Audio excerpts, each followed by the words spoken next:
people are expecting us to create something absolutely amazing, and they want it now. And the pressure that comes from the business side of things is quite a lot to handle.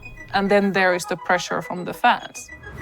Oh, no effing way. Oh, it's City Skylines 2. Woo, let's go. People didn't actually understand that we're not using anything from City Skylines, that we are actually building everything new. We are trying to make a city building game that will last for a decade, that will basically be a game that we can keep working on, we can add to, and will be something greater than City Skylines can ever be.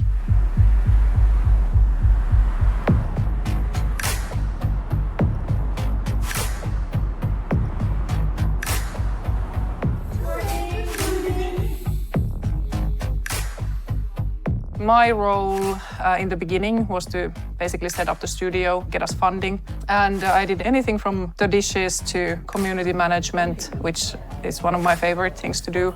I used to be the one in like Cities in Motion forum, checking what people are saying and using that feedback to help us with the vision of the game. Now we actually have dedicated people to do the community management, so I don't have to do it anymore.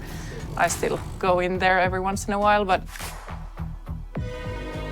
the team had that dream that they want to try and create the project of their dreams. And it just happened to be city building. I think people felt at that point that the market really is not there. But I don't know why, but we felt that we would be kind of that target audience. Simulation games, like the genre exists, and it's been quiet for a while, but we felt that there is definitely a lot of people who are looking forward for these types of games. It was just some young enthusiast or something that we had to let's go and try it out and do it. We never anticipated the game to be so successful. And it was very difficult for us to keep working on the game as the technology wasn't really supporting the things we wanted to achieve.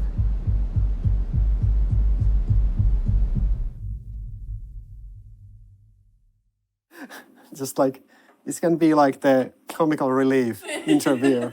There would be a lot of footage for that at least, like endless amounts. I'm actually the first employee at the company.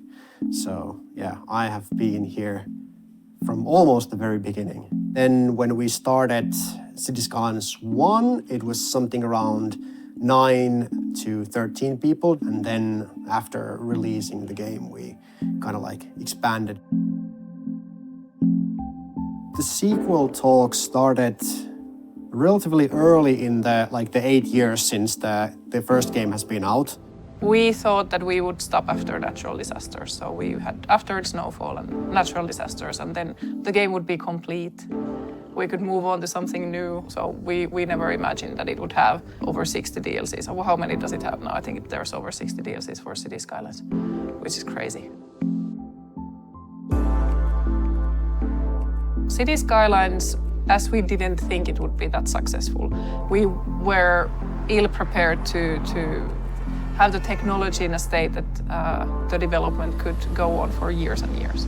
It's not a technical masterpiece in that sense, but it's a great game.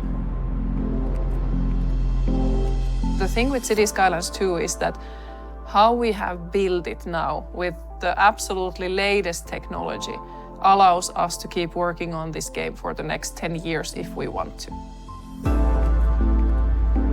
Not only like match the first game, but then more. We're like fighting against ourselves in a way, because like we are our own worst competition basically.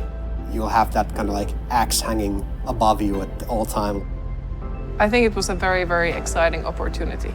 Think about the situation that we were in, that we had made a game that was massively successful, and we have the opportunity to do it again. Take all the learnings from 10 years of building a game, and then make something new with that knowledge, and fix all those things that kind of annoyed us. I mean, who gets to do that?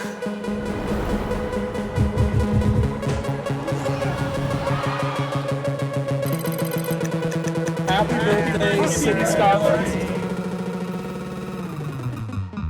It was 2018 when we signed the sequel.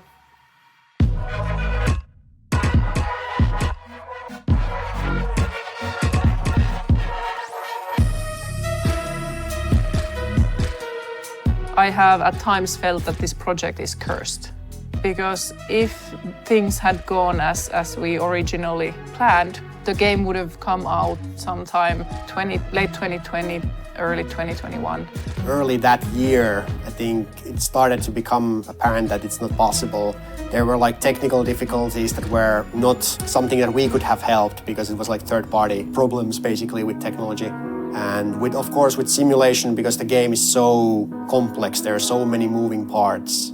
That alone it's a spider web in a way. Like you change something here or do some new thing and then suddenly like 5 things here just like burst into flames. The whole project is actually 3 years late. It took us 3 years longer than we anticipated. The simulation was never the big problem.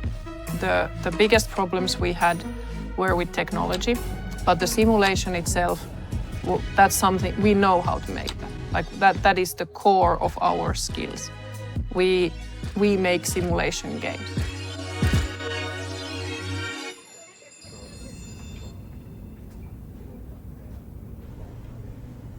What's Marina like?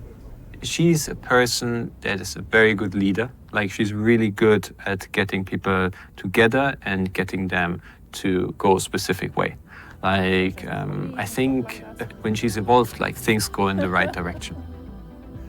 When you work in game development, you see a lot of games in very early stages, and games in early stages are not a pretty thing to behold. I really dread playing very early development versions of games because it's so hard to tell if the end product will be fun. Because most of them, they're not fun. They're there to prove certain concepts, establish certain technical things, and then a lot of the game design, the balancing and everything happens quite late.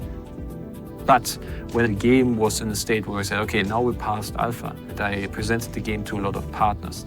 And that was super exciting when I found out like what's in the game, like all the things that have been built in, like the unemployment, how it affects like how people drive traffic through the city, right? And these kinds of things. And that's when I like got really excited about the game as well. Before it was always like, yes, Cities Skylines 2 will be great. But like you also didn't see it yet, right? Because it's a pre-alpha version of the game. Game development is complicated in the sense that when you set out to do a task, you don't know where the task will lead you. Like, yes, there's a bug and you need to fix the bug. It's very easy. But when you want to go from A to B, you might have bug B that is created by fixing that bug. So things are not linear. They can be cascading out of control. At some point, because of some changes we did and fixing one issue, the whole build had to be refactored, which actually meant that for a few weeks there couldn't be any like real development, and we as Paradox didn't actually see any new builds during that time because it just hadn't been refactored yet. Then when the refactoring was done, it could finally be tested what was wrong, and that introduced new issues. So there is no clear like just fix the issue and then everything will be great.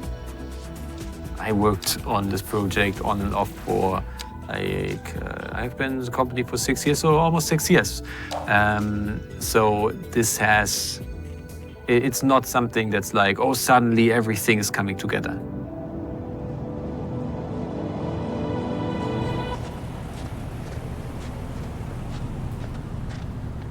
What state is the game in, and is Cities Skylines 2 releasing to PC too early? I definitely suffered some issues with it, and I will be honest, it doesn't feel smooth. When people are asking me like, why was the game released now? I feel like we ran out of time in a sense that with more time, we wouldn't have anyway reached reasonable results. Now that we have that actual open direct communication with the players. We have a huge amount of players that can actually point us those problem areas that we still have. All the people in the community, we've all been in the Discord together. CO, Colossal Order, Paradox have been in there, and they've been listening. This is another positive. All of the issues that they're having is something that we want to help them improve upon. We have to just speak about these things like insanely candidly. I'm hoping that the people took that as positive affirmation that like, wow, they're really trying because we really did try. But yeah, transparency was probably the most important thing to make people understand that, yeah, we see you and we're working hard. The community around City Skylines is the best one can have. The people who have been playing City Skylines and have been following what we do at Colossal Order, they know that we're not stopping here. They know that we're here, we're listening, taking all the feedback, all the suggestions, and using that to keep working on the game. And we want to hear from them. They know that.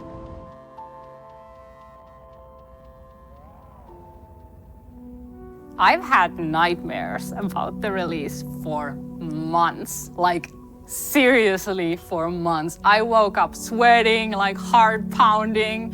I was so nervous and so excited and so terrified because I want everything to be perfect. So of course I take everything to heart when they are not. The feeling I had was the strongest, like I understand. I have a tremendous respect for the community. I have a tremendous respect for players in general. I think the opinions they have should not be like lightly discarded. Our history has always been that we want to kind of like be close to the community. The success of our games relies a lot on the community and how they, play the game and figure things out there and how they add their own flavor to the game. So for us, now that the game is out, now this is where the fun starts. As we've seen with City Skylines, we do our best work when we're actually doing it together with the community. For us to be able to have this model where we actually ship a game and we keep working on it, that really kind of suits our way of working. To do it together with the community, it's a completely different thing than kind of in a cave.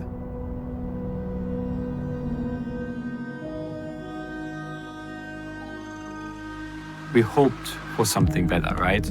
To some extent, I guess we also were blindsiding ourselves, lying a little bit to ourselves how bad the issues were on the performance side and how many people will be affected by it, right? If you play a game like that long in development, you start from something much worse and things get better, and that might have blindsided us a little bit to where it was. At some point, we worked with time constraints, that the game had already been delayed by 3 years. We overestimated how easy it would be to fix certain things, and that basically cascaded down the road. Like when we did a tech review at the end of 2022, we said, okay, we can fix those things and things will be great, but then it's prioritization, right? Like you have to fix certain things before other things. Like modding, for example, is a very good example where we had to prioritize more performance before modding can be addressed and be in the build, because there's always been the plan to have modding at the start of the release. But unfortunately, other things like the performance had to take priority.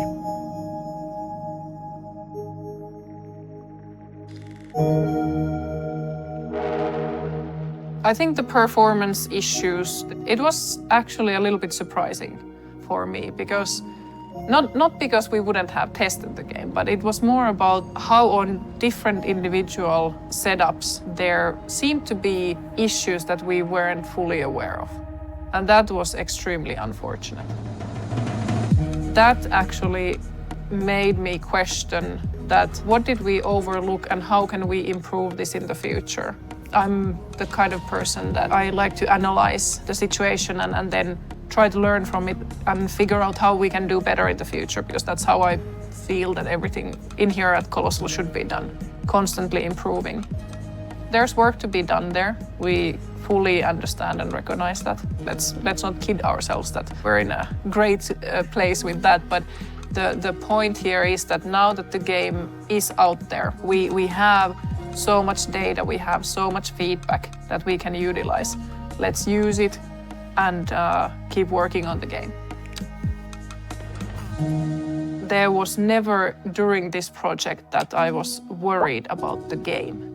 I was worried about the technology, I was worried about our relationship with our publisher, I was worried about the team, how will they be able to handle the pressure, but I was never ever worried that this game would not actually be fun to play. The gameplay is good, and that's what I've been telling everybody. The gameplay is good. Technology is something that we can keep working on. We can fix those issues, but if the game is not fun and the simulation sucks, where do you go from there?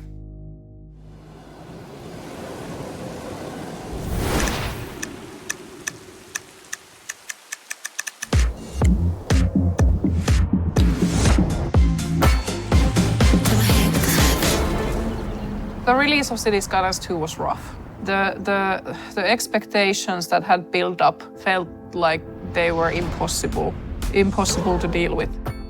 Having the absolutely wonderful, perfect marketing campaign, to follow that, to follow the hype, the expectation from the players. The feelings were mixed like the reviews.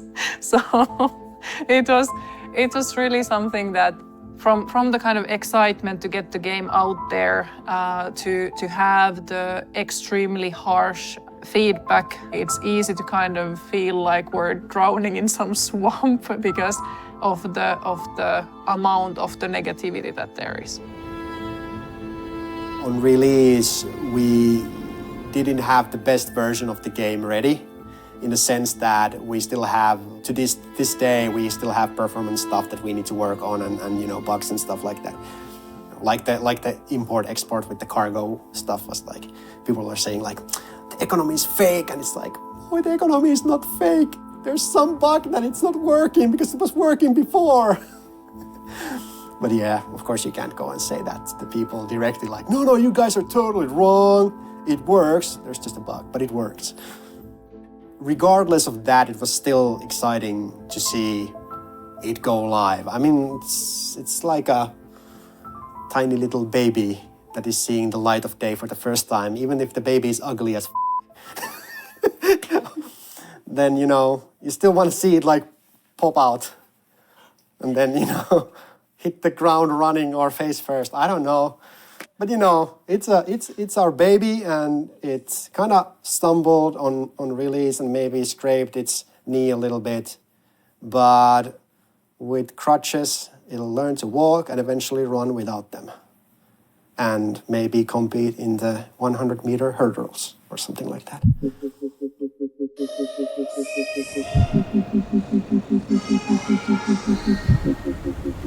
We have been extremely motivated to get the fixes to the players as fast as possible.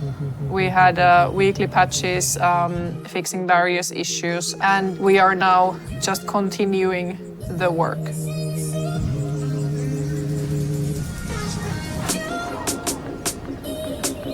Because we want to see the best version of Cities Skylines 2. And currently it's not there yet, but we worked hard on the first game, and, you know, after release we spent years bringing it to the best possible version that we could with the tech that we have for that game. I don't see any reason why we wouldn't also do the same for this, because we've already poured so much ourselves into this game. It would be lunacy to not see the actual version, the vision of the game that we had in mind. Can't even imagine what it's going to look like in its final state. Like, we haven't even opened the floodgates to mods yet, and I am excited and scared.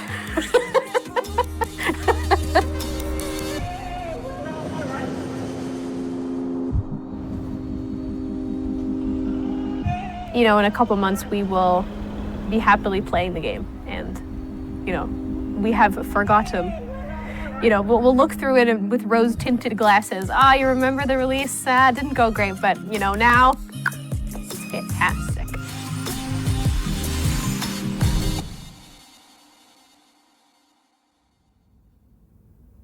So what we will be focusing on is further performance improvements.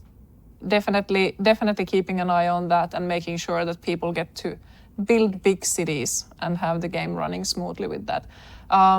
We are checking very carefully the bug reports we're getting from the community and acting upon those accordingly. And one of the biggest and most important thing that we will be working on or continue working on and will be working on early next year is the modding support. That is near and dear to our hearts, and we want to get the support out there for the modders. But before we get to it, we need to take a little bit of a breather. So happy holidays to everybody.